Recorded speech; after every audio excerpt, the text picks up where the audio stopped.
C'est quoi le bien? C'est quoi le mal? C'est une question qui reste toujours à débat.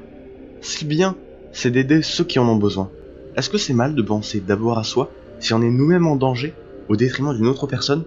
Je me le demande. Je l'observe depuis presque 7 heures, sans bouger. Il ne m'a pas encore vu. Mais qu'est-ce que je dois faire, mon sang? Qu'est-ce que je dois faire?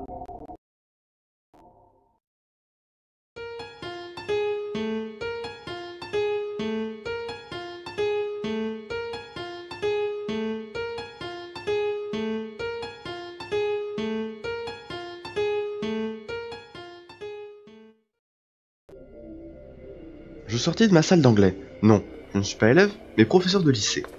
Depuis tout jeune, j'ai toujours été passionné de langue. J'ai toujours aimé ça. D'ailleurs, je suis moi-même trilingue. Français, anglais et arabe.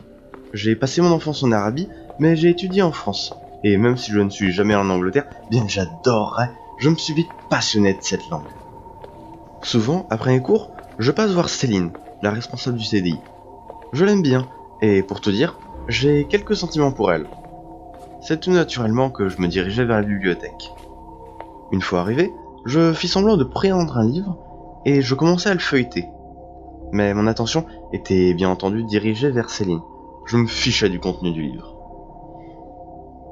Après quelques minutes, je viens la voir, le livre sous le bras, pour lui demander si je pouvais l'emprunter.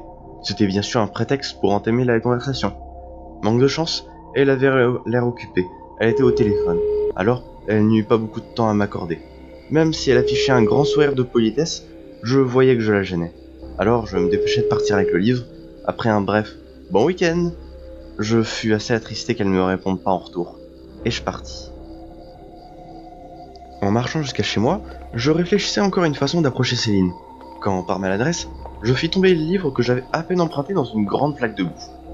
Je bondis alors dessus pour sauver in extremis son contenu, mais il sourit dans sa chute pour afficher des paragraphes dans une langue que je connaissais trop bien, l'arabe.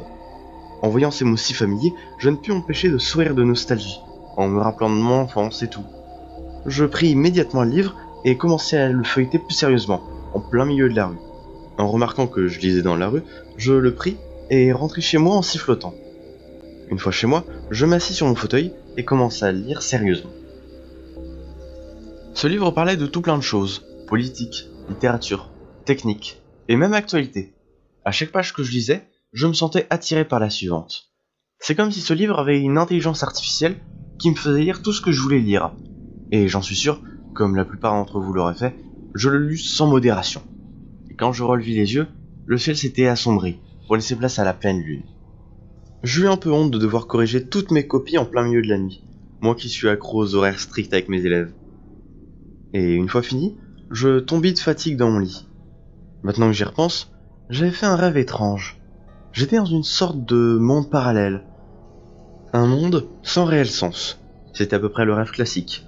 Tantôt je pouvais voler, tantôt j'étais tellement lourd que j'étais forcé de ramper. Tout était un peu flou, mais ce dont je me souviens, c'est de l'homme en noir. Au début, il m'observait silencieusement. Puis, subitement, il a commencé à me poursuivre. À partir de là, c'est commencé un jeu entre nous.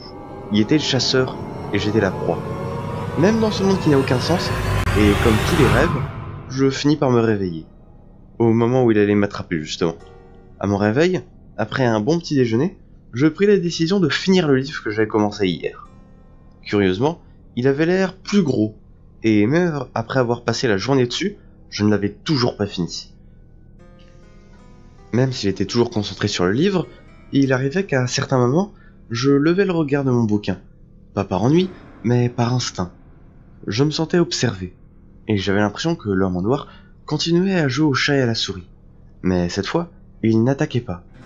Du moins, il n'a rien tenté. Au final, je finis par cesser de lui donner mon attention pour enfin terminer le livre. À 3 heures du matin, je sentais venir en moi une fatigue insurmontable qui grandissait à chaque seconde. Mais je résistais.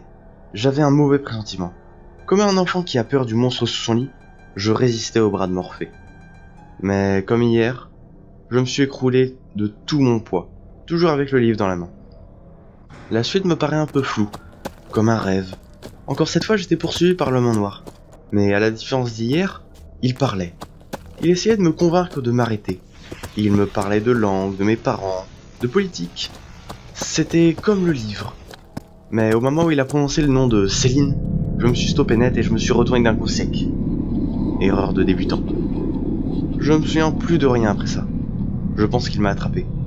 La dernière chose dont je me souviens, c'est de voir mon corps me prendre et me mettre dans un sac. Même sans yeux, je frémis de plaisir au moment où les mains de Céline me caressaient la couverture pour me ranger à ma place avec les autres livres. J'ai beaucoup réfléchi sur le bien, le mal, la vie, tout ça. En ce moment, je suis en train de l'épier. Oui, Hugo, un élève de mes collègues. Je n'ai pas réussi à l'attraper la nuit dernière. Et aujourd'hui, je dois me contenter de l'épier de loin. Il est toujours en train de me lire, il n'en a pas décroché de la journée. À chaque page qui tourne, j'en apprends un peu plus sur lui. Et cette fois c'est sûr, cette nuit, je vais l'attraper.